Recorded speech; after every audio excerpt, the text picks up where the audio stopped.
Hi friends, నేను మీరు చూస్తున్నారు టెక్ రిపోర్ట్ ఛానల్. ఫ్రెండ్స్, ఈరోజు వీడియోలో వచ్చేసి మనం స్టెబిలైజర్స్ గురించి అయితే తెలుసుకుందాం. సో స్టెబిలైజర్స్ గురించి ఏం చెప్తా ఉన్నా, 1000 రూపాయలు పెడితే దొరుకుతుంది కదా షాప్లో అనుకునే వాళ్ళు చాలామంది అయితే ఉంటారు. సో ఖచ్చితంగా వీడియోని ఎండ్ వరకు చూడండి. ఎందుకు దీనికి అంత ప్రాధాన్యత అనేది క్లియర్గా ఎక్స్ప్లెయిన్ చేస్తాను. ఈచ్ అండ్ ఎవరీ కేటగరైజ్డ్గా మీకు ఎవ్రీథింగ్ ఎక్స్ప్లెయిన్ చేస్తాను. ఈ ఒక్క వీడియో చూస్తే చాలు, మీరు 100% వేరే వాళ్ళని ఎవరిని ఈవెన్ షాప్లోకి వెళ్ళి వేరే వాళ్ళని అడగకుండా కూడా మీరు స్టెబిలైజర్ అయితే పర్చేజ్ చేయొచ్చు. సో ఇక్కడ మీరు చూసినట్లయితే చాలామంది స్టెబిలైజర్స్ కొంటారు, కొన్ని దాని మీద పెద్దగా కాన్సన్ట్రేట్ చేయరు. అంటే వాళ్ళు తీసుకున్న స్టెబిలైజర్ ఎందుకంటే ఇంట్లో ప్రోడక్ట్ అనేది రన్ అవుతూ ఉంటుంది, బట్ ఎంతవరకు అది సేఫ్గా మన ప్రోడక్ట్ ఉంచుతుంది అనేది ఎక్కడ ఎవరికి క్లారిటీ అయితే ఉండదు. సో చాలా వాటికి స్టెబిలైజర్స్ దేనికి పెట్టినా సరే ప్రోడక్ట్ రన్ అవ్వడంలో ప్రాబ్లం ఇనీషియల్గా మీకు ఎటువంటిది కనిపించదు. ఏదైనా ప్రాబ్లం వచ్చినప్పుడు ప్రొటెక్ట్ చేయడంలోనే తేడా వస్తుంది. సో కొన్నాం కదా, నడుస్తుంది కదా అని చెప్పేసి ఎప్పుడు కూడా స్టెబిలైజర్స్లో థింక్ చేయొద్దు. ఖచ్చితంగా మీరు ఏసీ అయితే ఏసీ, టీవీ అయితే టీవీ, దేనికైనా సరే మీరు స్టెబిలైజర్ అనేది ఖచ్చితంగా కొనే ముందు మీకు నాలెడ్జ్ అనేది మస్ట్ అండ్ షుడ్గా ఉండాలి. సో మనం ఎందుకంటే లక్షలు వేలు పెట్టి ఇంట్లో ప్రతి ఒక్క ప్రోడక్ట్, రిఫ్రిజిరేటర్ కానీ, ఏసీ కానీ, టీవీ కానీ, హోమ్ థియేటర్ సిస్టమ్స్ కానీ, ఇట్లాంటి చాలా యూజ్ చేస్తుంటాం. ఇన్ని లక్షలు ఖర్చు పెట్టి మనం ఆ ప్రోడక్ట్ కొన్నప్పుడు అది ఖరాబ్ అయితే ఇబ్బంది ఉంటుంది కదా. ఖచ్చితంగా అది 1000 రూపాయలైనా, 2000 3000 స్టెబిలైజర్ విషయంలో కేర్ తీసుకోకపోతే మీరు ఎన్నో లక్షలు పెట్టిన ప్రోడక్ట్ అనేది చిటికలో ఖరాబ్ అవుతుంది. ఆ తర్వాత మీరు ఎంత కొట్టుకున్నా ఉపయోగం ఉండదు. ఖచ్చితంగా స్టెబిలైజర్ విషయంలో ప్రతి ఒక్క నాలెడ్జ్ తెచ్చుకోవాల్సిందే, మంచి స్టెబిలైజర్ పర్చేస్ చేయాల్సిందే. అప్పుడు మాత్రం మీ ప్రొడక్ట్స్ అనేది సేఫ్గా ఉంటాయి. సో ఈ వీడియోలో ఏం లేదు, మీకు క్లియర్ నాలెడ్జ్ ఇవ్వబోతున్నాను.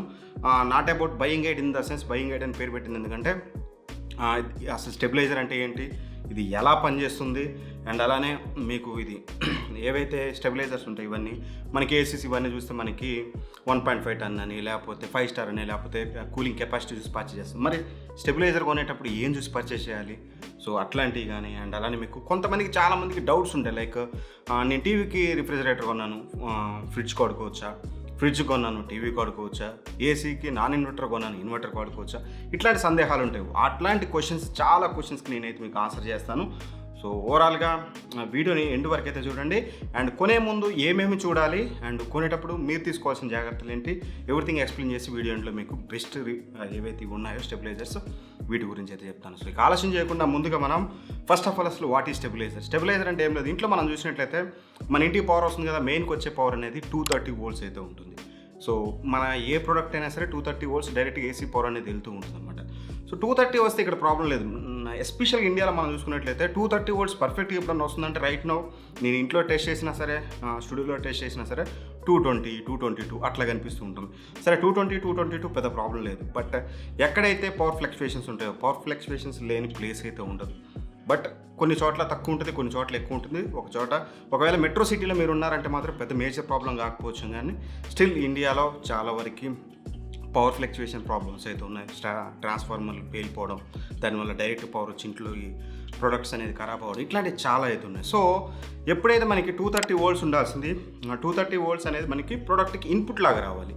కానీ ఒక్కసారి 180కో 170కో లేకపోతే 200కో 210కో పడిపోయింది అనుకోండి, మనకి ప్రతి ప్రోడక్ట్లో కూడా నవేడేస్ పీసీబీలు ఉంటాయి, ప్రింటెడ్ సర్క్యూట్ బోర్డులు ఉంటాయి కదా, అవి అనేది చాలా సెన్సిటివ్. అవి ఎంతవరకు పవర్ తీసుకోగలవో అంతవరకే తీసుకుంటాయి. ఆ తర్వాతకి తేడా వస్తే మాత్రం ప్రింటెడ్ సర్క్యూట్ బోర్డులు ఖరాబ్ అయితే, ఒకవేళ ఏమన్నా మీకు ఏసీస్లో చూస్తే కంప్రెసర్స్, రిఫ్రిజిరేటర్లో కానీ వీటిలలో చూసినట్లయితే మనకి కంప్రెసర్స్ ఖరాబ్ అవ్వచ్చు. ఇట్లాంటి ప్రాబ్లమ్స్ అయితే ఉంటాయి. కాబట్టి ఖచ్చితంగా వాటికి ప్రాపర్ ఇన్పుట్ స్టెబిలైజేషన్ అనేది, ఇన్పుట్ వోల్టేజ్ అనేది వెళ్ళాలి.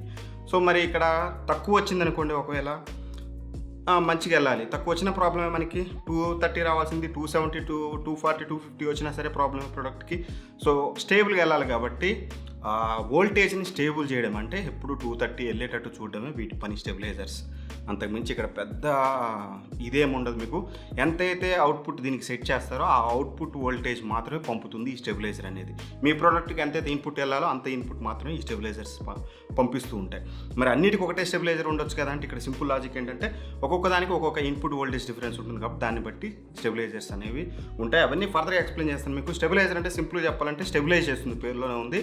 వోల్టేజ్ ఫ్లక్చువేషన్స్ అనేవి రాకుండా స్ట్రైట్ అవే మీకు మంచి వోల్టేజ్ అనేది ఎంతైతే వెళ్ళాలో అంత ప్రోడక్ట్కి వెళ్ళేలా చూస్తుంది. సో అసలు ఇది ఎలా పనిచేస్తుందన్న అంటే మాత్రం ఇక్కడ మీకు ఒక బ్లాక్ డయాగ్రామ్ చూపిస్తాను, చూడొచ్చు మీరు. ఇక్కడ చూసినట్లయితే మీకు ఇన్పుట్ వోల్టేజ్, అవుట్పుట్ వోల్టేజ్ కనిపిస్తుంది కదా. ఇన్పుట్ అంటే మనం ఇచ్చేది, అంటే మనకి ఈ స్టెబిలైజర్కి ఏదైతే పవర్ ఇస్తామో ఆ పవర్, అవుట్పుట్ అంటే స్టెబిలైజర్ నుంచి బయటకు వెళ్ళేది. ఈ మధ్యలో కాంపోనెంట్స్ మీరు చూసినట్లయితే ఇక్కడ మీకు కంపారేటర్ కనిపిస్తుంది, నార్మల్ స్విచ్చెస్, ప్రతి బ్లాక్ డయాగ్రామ్లో ఉండే స్విచ్చెస్ ఉన్నాయి, రిలేస్ ఉన్నాయి, అండ్ అలానే మీకు ఆటో ట్రాన్స్ఫార్మర్ ఉంది. అసలు దీని వర్కింగ్ కండిషన్ తెలియాలంటే ముందుగా మీకు వీటి గురించి తెలుసుకోవాలి. అండ్ ఎవరికైతే ఈ సోదంతా మాకెందుకు అని అనుకునే వాళ్ళు డైరెక్ట్గా ఇక్కడ టైం స్టాంప్స్ అయితే ఇస్తాను. సో వర్కింగ్ కండిషన్తో మాకు పని లేదనుకునే వాళ్ళు డైరెక్ట్ ఈ టైం స్టాంప్స్కి వెళ్ళండి, అక్కడ నుంచి మెయిన్ వీడియో అయితే స్టార్ట్ అవుతుంది. ఇదేమవుతుందంటే కంపారేటర్ అంటే మీకు తెలిసింది అక్కడే ఉంది, కంపేర్ చేస్తుందంటే ఇన్పుట్ వోల్టేజ్ ఏదైతే అవుట్పుట్ తీరు నుంచి వెళ్ళాలో ఆ వోల్టేజ్ని కంపేర్ చేసుకొని వచ్చిన పవర్కి యాడ్ చేయాలా తగ్గించాలా అనేది డిసైడ్ చేస్తుంది. అంటే కంపేర్ చేసి ఇది డిసైడ్ చేసుకుంటుంది ఎంత పంపించాలి, ఎంత యాడ్ చేయాలి, ఎంత డిక్రీజ్ చేయాలి అనేది కంపారేటర్ పని. స్విచెస్ గురించి మీకు నార్మల్గా తెలిసిందే. అండ్ రిలేస్ ఉంది కదా, రిలేస్ వచ్చేసి మీకు నార్మల్గా ఇది ఎలక్ట్రోమాగ్నెటిక్ స్విచ్ అని చెప్పొచ్చు సింపుల్గా చెప్పాలంటే నార్మల్ లాంగ్వేజ్లో. ఇది కూడా అర్థం కాని వాళ్ళకి ఇది కూడా ఒక స్విచ్చే సింపుల్గా. ఇది ఎలక్ట్రోమాగ్నెటిక్ స్విచ్ అంటే మీకు ఎలక్ట్రోమాగ్నెటిక్ ఫీల్డ్ని జనరేట్ చేసి ఆ మ్యాగ్నెట్ ఫీల్డ్ ద్వారా మీకు ఆపరేషన్ అనేది చేస్తుంది అనమాట. ఆన్ కానీ ఆఫ్ కానీ ఇట్లాంటి ఆపరేషన్ చేస్తూ ఉంటుంది. సో ఎటువంటి ఫిజికల్ కాకుండా ఇది కూడా ఒక ఫిజికల్ మెకానిజమే సింపుల్ లాంగ్వేజ్లో చెప్పాలంటే ఎలక్ట్రోమాగ్నెటిక్ స్విచ్ అని చెప్పుకోవచ్చు. అండ్ ఆ తర్వాతకి వచ్చేసి మీకు ఆటో ట్రాన్స్ఫార్మర్ ఉంటుంది. ట్రాన్స్ఫార్మర్ గురించి తెలియని వాళ్ళు నాకు తెలిసి ఉండకపోవచ్చు. ట్రాన్స్ఫార్మర్ అంటే సింపుల్ ఏం లేదు, వోల్టేజ్ని యాడ్ చేయాలన్నా తగ్గించాలన్నా ట్రాన్స్ఫార్మర్ ద్వారానే జరుగుతుంది. ఎప్పుడైనా మీరు విలేజ్లో నార్మల్గా చూసినట్టయితే అరే పలానా ట్రాన్స్ఫార్మరు ఖరాబ్ అయిందిరా, మా అక్కడ ఆ ఏరియాలో ఉన్నాయని ఫ్రిడ్జ్లు ఖరాబ్ అయినాయి అంట, టీవీలు ఖరాబ్ అయినాయి అట, ఇట్లాంటివి అని చెప్పేసి. అంటే ట్రాన్స్ఫార్మర్ అనేది హై టెన్షన్ వైర్ నుంచి వచ్చే పవర్ని మనకి 230 volts వచ్చేలాగా కొంచెం ఎంతైతే రావాలో అంతవరకు తగ్గించేసి పంపిస్తుంది. ఆ ట్రాన్స్ఫార్మర్ అయితే పేలిందనుకోండి, డైరెక్ట్గా హై టెన్షన్ నుంచి వచ్చే వైర్ అనేది మీకు పవర్ అనేది మీకు ఇంట్లోకి వచ్చేస్తుంది. అప్పుడు ఏం చేస్తుంది, మన ప్రొడక్ట్లన్నీ కూడా ఖరాబ్ అయ్యే ఛాన్స్ ఉంటుంది అనమాట.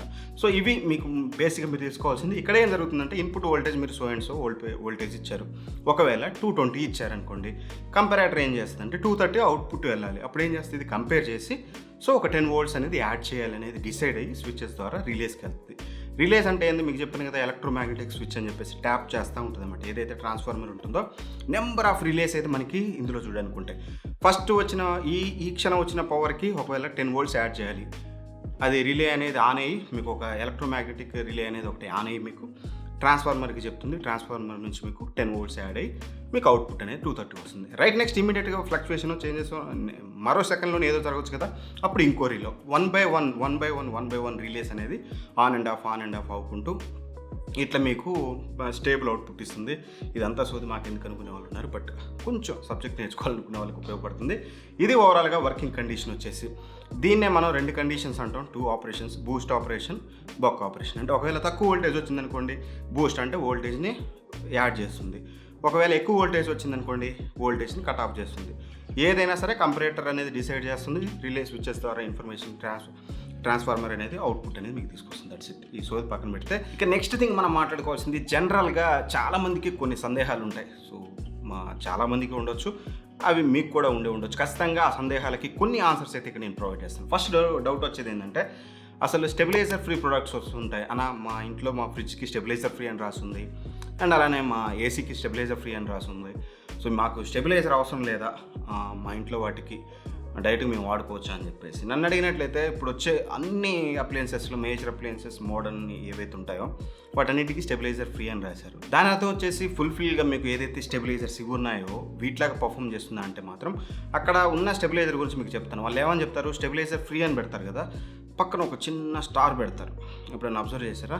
సో అందులో చాలా మతలబ్ అయితే ఉంటుంది. ఇది జస్ట్ స్టెబిలైజర్ ఫ్రీ అంటే ఏంటంటే, మీకు హై వోల్టేజ్ వచ్చిందనుకోండి కట్ ఆఫ్ అయిపోతుంది, లో వోల్టేజ్ వచ్చిందనుకోండి కట్ ఆఫ్ అయిపోతుంది. అంటే హై వోల్టేజ్ వచ్చినా లో వోల్టేజ్ వచ్చినా మీకు ప్రొడక్ట్ అనేది రన్ అవ్వడం ఆపేస్తుంది, అంటే కట్ ఆఫ్. స్టెబిలైజర్ ఫ్రీ అనేది చెప్పారంటే మీ ప్రొడక్ట్ మ్యాక్సిమం ఖరాబ్ అవ్వదు అని చెప్పేసి చెప్పడానికి. కానీ ఎప్పుడు ఇక్కడ ఏంటి మరి, మాకు ఆఫ్ అయిపోయింది కదండి, మాకు ప్రొడక్ట్ ప్రాబ్లం రాదు కదంటే, ఇక్కడ స్టెబిలైజర్ వల్ల మీకున్న బెనిఫిట్ ఏంటంటే, ఇది వోల్టేజ్ స్టెబిలైజర్ ఏం చేస్తుందంటే స్టేబుల్ చేస్తుంది మీకు వోల్టేజ్. అంటే అక్కడ ఏదైతే ఆఫ్ అయిపోయిన సిచ్యువేషన్లో కూడా కొంచెం తగ్గినప్పుడు ఇది యాడ్ చేసి పంపిస్తుంది. కాబట్టి మీకు ప్రొడక్ట్ అనేది రన్నింగ్లో ఉంటుంది స్టెబిలైజర్, ఇట్లాంటి స్టెబిలైజర్స్ యూజ్ చేయడం వల్ల. అదే మీ ఇంట్లో ఉన్న స్టెబిలైజర్ ఫ్రీ డైరెక్ట్గా వాడితే ఏమవుతుందంటే కట్ ఆఫ్ అయిపోతుంది. ఆ టైంలో మీరు యూజ్ చేయలేరు, ఇది ఉంటే యూజ్ చేయొచ్చు, అంతకు మించి ఏం లేదు.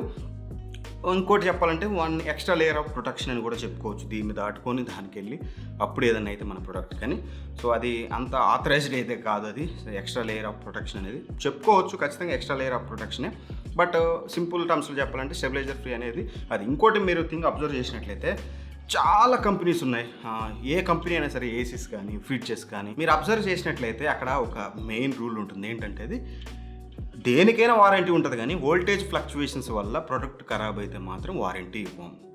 కానీ వాడు ఏం చెప్తాడు, పెద్దగా ప్రమోషన్లో మాత్రం స్టెబిలైజర్ ఫ్రీ అని చెప్తాడు, ఏసీ కానీ ఫ్రిడ్జ్ కానీ వోల్టేజ్ ఫ్లక్చువేషన్స్ వల్ల వస్తే మాత్రం మేము వారంటీ ఇవ్వమంటాడు. సో అది ఫస్ట్ వాళ్ళ ప్రమోషన్ అయినా ఆపేయాలి, లేదంటే వోల్టేజ్ ఫ్లక్చువేషన్స్ వల్ల వచ్చినా సరే వీళ్ళు బాగైనా చేయాలి, కానీ ఇదైతే కరెక్ట్ కాదు. సో అందుకని మీరు ఒకవేళ స్టెబిలైజర్ వాడారనుకోండి, వోల్టేజ్ ఫ్లక్చువేషన్స్ అని చెప్పాడు అనుకోండి, అలా చెప్పకరా బాబు మేము వాడాము, నువ్వు అలా చెప్పి తప్పించుకోవడానికి నీకు కుదరదు అని చెప్పేసి చెప్పుకోవడానికి కూడా మనకి కొంచెం బెనిఫిట్ అయితే ఉంటుంది. సో ఈ వారంటీలో one of the major fraud వచ్చేసి అది ఏ ప్రోడక్ట్ అయినా సరే. అండ్ ఇంకో క్వశ్చన్ వచ్చేసి చాలామందికి, అన్న నేను టీవీ స్టెబిలైజర్ కొన్నాను, టీవీ స్టెబిలైజర్ నేను రిఫ్రిజిరేటర్స్కి వాడొచ్చా అని. సో అలా ఎప్పుడు వాడకూడదు, ఎందుకంటే వేటి వాటేజ్ ఇన్పుట్ వాటేజ్ అనేది డిఫరెన్స్గా ఉంటుంది. టీవీకి ఒక సర్టైన్ ఇన్పుట్ వాటేజ్ ఉంటుంది, రిఫ్రిజిరేటర్స్కి సపరేట్గా ఉంటుంది.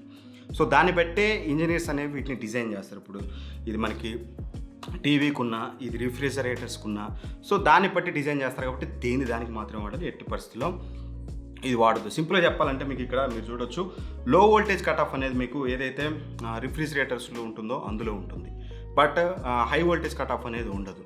అదే మీకు దీంట్లో చూసినట్లయితే ఏవైతే టీవీస్ ఉన్నాయో అందులో మీకు హై వోల్టేజ్ కట్ ఆఫ్ ఉంటుంది, లో వోల్టేజ్ కట్ ఆఫ్ అనేది ఉంటుంది. అంటే తక్కువ వోల్టేజ్ వచ్చినప్పుడు టీవీ అనేది రన్ అవుతూ ఉంటుంది. సో అర్థమైంది కదా, దాన్ని బట్టి రెండు లేవు కాబట్టి దేనికి తగ్గట్టు దాన్ని డిజైన్ చేస్తూ ఉంటారు. ఖచ్చితంగా మీరు దాన్ని కూడా బ్రెయిన్లో పెట్టుకోండి. ఇంకోటి వచ్చేసి అన్న ఇప్పుడు ఐటీడీఎస్ అని ఎక్కువగా ప్రమోట్ చేస్తున్నారు. ఏంటి అది? ఐటీడీఎస్ అంటే ఏం లేదు, సింపుల్గా మీకు ఏదైతే ఇంటెలిజెన్స్ అనమాట, అది నార్మల్గా మీకు హై వోల్టేజ్ కట్ ఆఫ్, లో వోల్టేజ్ కట్ ఆఫ్ అని చెప్పాను కదా. కొన్ని స్టెబిలైజర్స్ మీరు అబ్జర్వ్ చేసినట్టయితే పవర్ మీరు ఆన్ చేయగానే ఒక 2 మినిట్స్కో 3 మినిట్స్కో 4 మినిట్స్కో కానీ పవర్ అవుట్పుట్ అనేది ఇవ్వదు. సో అంటే ఏంటంటే అది ఇమ్మీడియట్గా పవర్ ఇవ్వకుండా స్టేబుల్ చేశాక పవర్ ఇస్తూ ఉంటుందన్నమాట. సో అది అవసరమైనా కాకపోయినా సరే ఖచ్చితంగా 230 volts ఇన్పుట్ వచ్చినా సరే అది 2-3 మినిట్స్ తర్వాతకి మాత్రమే మీకు ఎత్తుకుంటుంది. అది కొంతమంది ఫీచర్లో కూడా ఎక్స్ప్లెయిన్ చేస్తారు. అఫ్కోర్స్ నన్ను అడిగితే కొంచెం బెనిఫిట్. బట్ ఇప్పుడున్న టెక్నాలజీలో ఏంటంటే ఎప్పుడైతే అవసరమో అప్పుడు మాత్రమే మీకు కట్ ఆఫ్ అవుతుంది. అంటే ఇనీషియల్గా మీరు స్టార్ట్ చేయగానే ప్రొడక్ట్ అనేది ఆన్ అవుతుంది.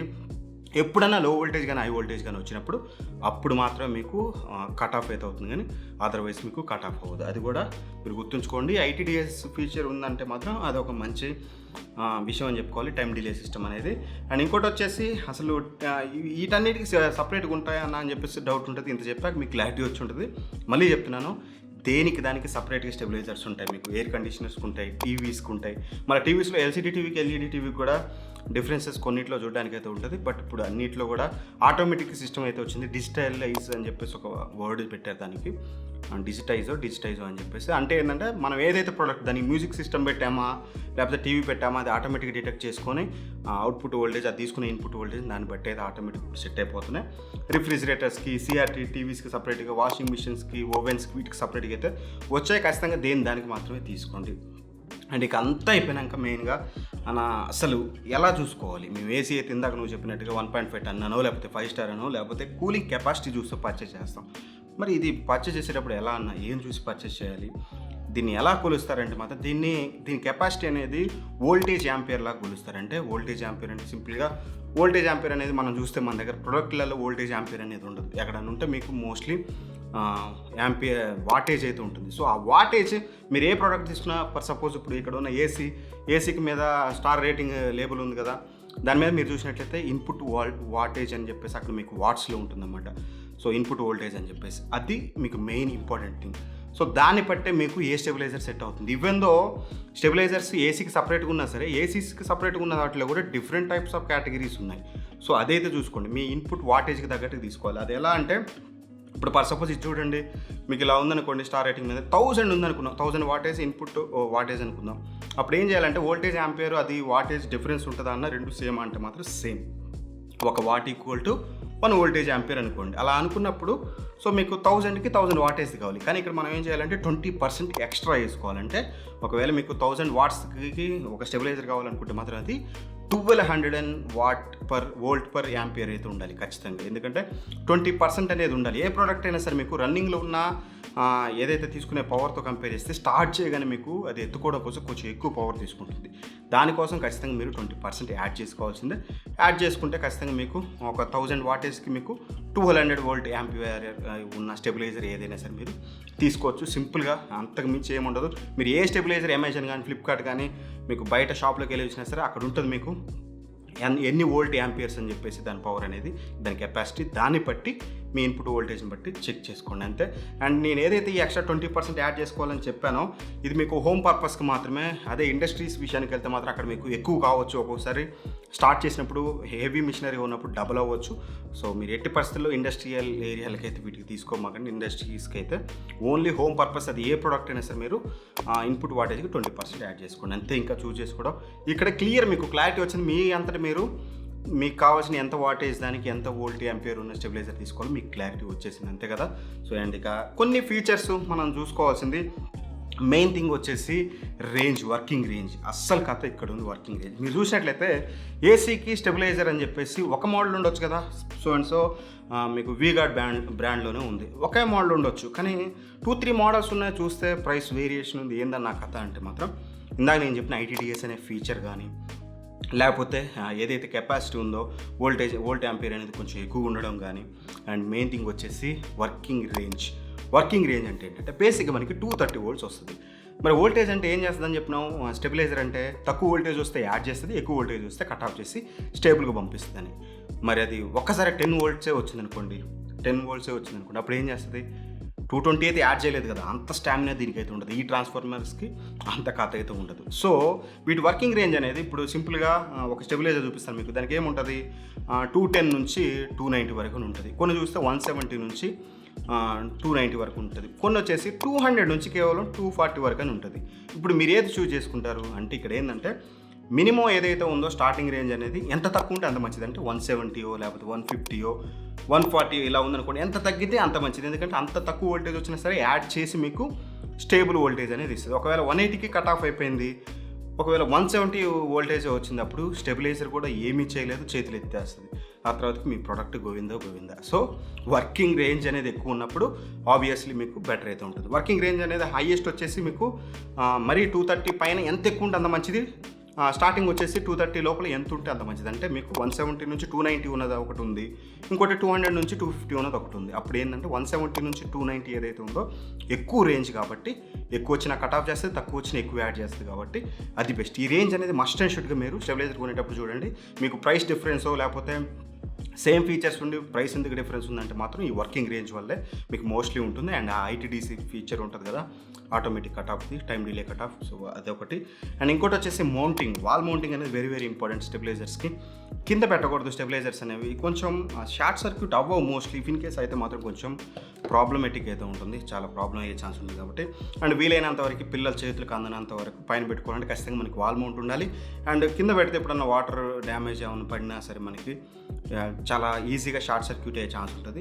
వాల్స్కి పెట్టుకుంటే బెస్ట్ ఆప్షన్ కాబట్టి పిల్లలకి అందదు, వెట్గా ఉండదు. కింద పెట్టుకుంటే ఒకవేళ వెట్ ప్లేసెస్లో కూడా మనకి పెట్టాల్సిన ప్రాబ్లం ఉండదు. వాల్స్కి అయితే సింపుల్గా పెట్టుకోవచ్చు. వాల్ మౌంటింగ్ ఉండేటట్టు ఖచ్చితంగా చూసుకోండి. అండ్ ఇండికేటర్ డిస్ప్లేస్ మీకు స్టెబిలైజర్ పనిచేస్తుందా లేదా, ఇన్పుట్ వోల్టేజ్ వచ్చి అవుట్పుట్ వెళ్తుందా లేదా అనేది ఖచ్చితంగా చూసుకోండి. అండ్ డిస్ప్లేస్ వస్తున్నాయి ఇప్పుడు ఎన్ని వాట్స్ ఏంటి అని చెప్పేసి మీకు చూసినట్లయితే ఇదే అనుకుంటాను. సో ఇది వర్ల్పూల్ది. ఇందులో వచ్చేసి మీకు ఇన్పుట్ వోల్టేజ్ అయితే చూపిస్తుంది. సో ఇన్పుట్ వోల్టేజ్ చూపిస్తుంది కానీ అవుట్పుట్ మాత్రం స్టేబుల్గా వెళ్తుంది. ఇన్పుట్ వోల్టేజ్ ఒకటి చూపిస్తుంది అంటే మీకు 220 వస్తుందా, 210 వస్తుందా, 200 వస్తుందా. ఒకవేళ మీకు డైలీ 200 వచ్చింది అనుకోండి, అప్పుడు మీరు ఏదో ఒక యాక్షన్ అయితే తీసుకోవాలి. సింగిల్ ఫేజ్ ఉంది మీకు, అప్పుడు డబుల్ ఫేజ్ చేసుకోవడం, ట్రిపుల్ ఫేజ్ చేసుకోవడం ఏదో ఒకటి చేయాలి. కానీ ఇట్లాంటి డిస్ప్లేస్ ఉన్నాయి తీసుకుంటే ఇంకాస్త మంచిది, మీకు ఇన్పుట్ వోల్టేజ్ అనేది తెలుస్తూ ఉంటుంది. అండ్ ఇంకోటి టైం డిలే సిస్టమ్ ఇందా చెప్పాను కదా నేను. సో టైం డిలే సిస్టమ్ ఖచ్చితంగా ఉండాలి. ఒకవేళ మీరు ఎక్కువ కాస్ట్లీ పెట్టుకుని ITDS ఉన్నది కాకుండా నార్మల్ది అయినా సరే టైం డిలే ఆన్ చేయగానే ఇమీడియట్గా ఆన్ అవ్వకుండా స్టెబిలైజ్ చేసి ఆ ప్రోడక్ట్ ఎత్తుకోవడానికి ఎంతైతే పవర్ కావాలో అంత పవర్ని ఒక్కసారి ఇచ్చేటట్టుగా ఇది రెడీగా ఉండేటట్టు అయితే బాగుంటుంది. టైం డిలే సిస్టమ్ ఉండేటట్టు ఖచ్చితంగా చూసుకోండి. అండ్ ఇక ఓవర్లోడ్ ప్రొటెక్షన్ ఎప్పుడైతే ఎక్కువ మనం తీసుకుంటామో, దీనికి 2 సాకెట్లు ఉన్నాయి, టీవీ కానీ తీసుకున్నాము, సో విపరీతంగా పెట్టేసాం అనుకోండి. సో టీవీ కానీ స్టెబిలైజర్ తీసుకున్నప్పుడు ఒక టీవీ సౌండ్ సిస్టమే వాడాలి. నువ్వు 2 టీవీలు ఇదే స్టెబిలైజర్ పెడతా అంటే అప్పుడు ఏమైందంటే ఓవర్లోడ్ అయిపోతుంది, దీని మీద ఎక్కువ బర్డెన్ పడుతుంది, అప్పుడు ప్రాబ్లం వచ్చే ఛాన్స్ ఉంది.